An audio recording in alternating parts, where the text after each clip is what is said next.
Okay, let's talk about Art the Clown and how do we even beat Art the Clown after Terrifier 2, right? So before we get any further into this, of course, spoilers for the first Terrifier, Terrifier 2, and just anything Terrifier. If you haven't seen it, definitely check it out. I believe it's streaming on Screambox, but we already talked about the ending. We've talked about Art the Clown a bit, but now let's talk about how exactly can you beat Art the Clown. So as we get further into this video, we want to go ahead and ask you to go ahead and subscribe, hit that notification bell. We're on the road to 30,000 subscribers. At 30,000 we will do a giveaway. Don't want to miss out on that. But let's talk about Art the Clown and how can you possibly beat this creature, because yes, Art the Clown is now a creature. We first thought he was a man, but I believe he is definitely an entity, a creature, whatever you want to call it. It's sort of like Pennywise, and how Pennywise isn't really a clown and it's more of a force and sort of this really ancient creature of sorts. But I don't know if Art the Clown really is that ancient of a creature, but we'll talk about it. So pretty much what we know after the first Terrifier is that Art the Clown had some supernatural abilities of sorts where he was able to reanimate even though he was basically like killed at the end of the first Terrifier. And so this is through some evil curse or something, right? We don't know what it is, but we know there's something more than just being a killer clown man of sorts. And I don't know if we want to liken it to Michael Myers, because Michael Myers in Halloween was never really said if he had any supernatural abilities. You can kind of say he did after Halloween ends and how evil transfers and all of that.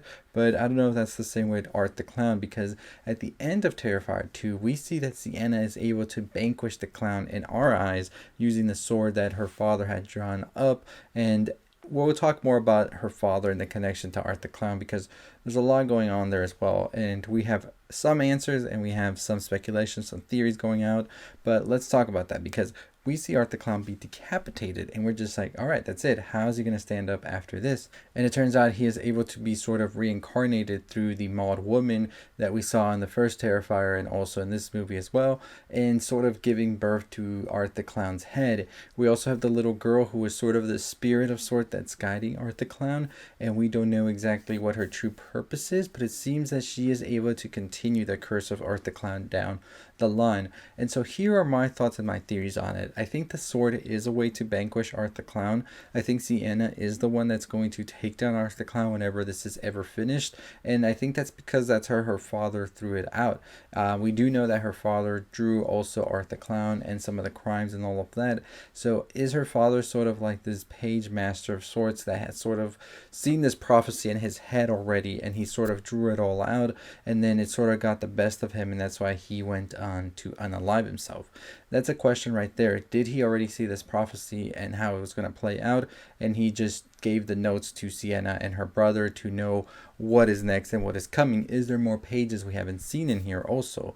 Now, I think the reason that Art the Clown wasn't dead after the sword decapitated Art is because Art the Clown sort of is like Voldemort of sorts, where he has these sort of Horcruxes, but I don't know if we're going to call them Horcruxes here, but these sort of links to the real world just because of the amount of damage he did to these people, such as the little girl, such as the Maud Woman, and possibly Sienna's brother, who got like sort of chewed on at a point, which was very interesting that happened.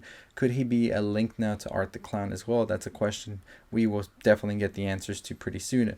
There was a theory going on around also that maybe Art the Clown is actually Sienna's father and sort of the evil of Sienna's father. I don't know how I feel about that one, because I think it would negate a lot of things that have happened. I do more of so think that the father was able to get prophecies in his head and he had to draw him out and sort of leave a handbook of sorts for Sienna and her brother to be able to take down this clown whenever the time came. And so I think that the only way that Art the Clown will ever be vanquished is by getting rid of these Horcruxes. So I definitely see where the Maud Woman could definitely come into play as being somebody that will be more of an antagonist in the upcoming movies and sort of have to be taken out as well at a point.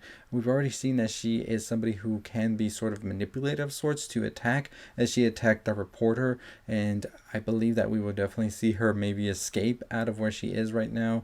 That mid-credit scene with Chris Jericho, that was something, right? But I definitely do see that where this Maud Woman might become a bigger threat to everybody as well, and sort of be a henchman for Art the Clown in the next movie, where we could definitely see both of them now out there doing these horrific attacks on everybody. So I think that Art the Clown leaves these sort of reminders, and I talked about that in my Art the Clown Explained, where he is sort of like Freddy Krueger of sorts in my eyes, where he can sort of have this sort of like strength be built up on fear and sort of like becoming infamous of sorts. And I think with the past murders that happened in the first Terrifier and now the murders in Terrifier 2, that's just going to continue to amplify Art a little bit more and sort of give him more life of sorts.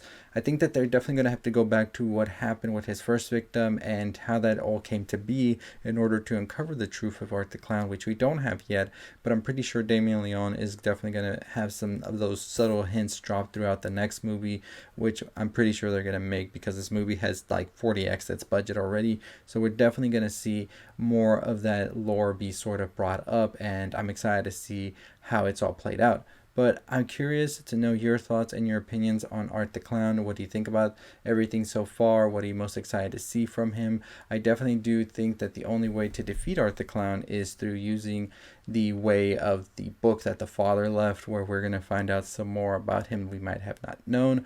And also, I think that as long as his victims, such as the Maud Woman, still alive and sort of spreading what it is that Art the Clown wants spread, whether it's fear or more of his name being out there, that there is no other way to defeat him than to take out the Maud Woman as well, who seems to be cursed now as she's able to reproduce a head, sort of like giving birth to Art. But I don't know. Let me know your thoughts and opinions down below. How do you think Art the Clown can be beat? I think that is definitely the way. You have to take out everything about him and just sort of have him like be banished of sorts. I think that's the only possible way. But let me know your thoughts and opinions down below. As always, as I said, we are on the road to 30,000 subscribers. Hit that subscribe button, hit that notification bell. We are so close to 26,000. Once we get to 30,000, I will be doing another giveaway, so you don't want to miss out on that. So make sure you are subscribing and all that good stuff. But as always, I'll see all of you next time. Check out our other videos if you haven't already. Follow us on all the other social medias. Smile is on streaming. We will have another video coming out for that tomorrow, talking more about Smile and all of that. And yeah, more of these videos on Terrifier 2 as well, and more of the theories and thoughts behind it as we get closer to finding out when the next Terrifier might come out. But as always, I'll see all of you next time. Stay safe, stay positive.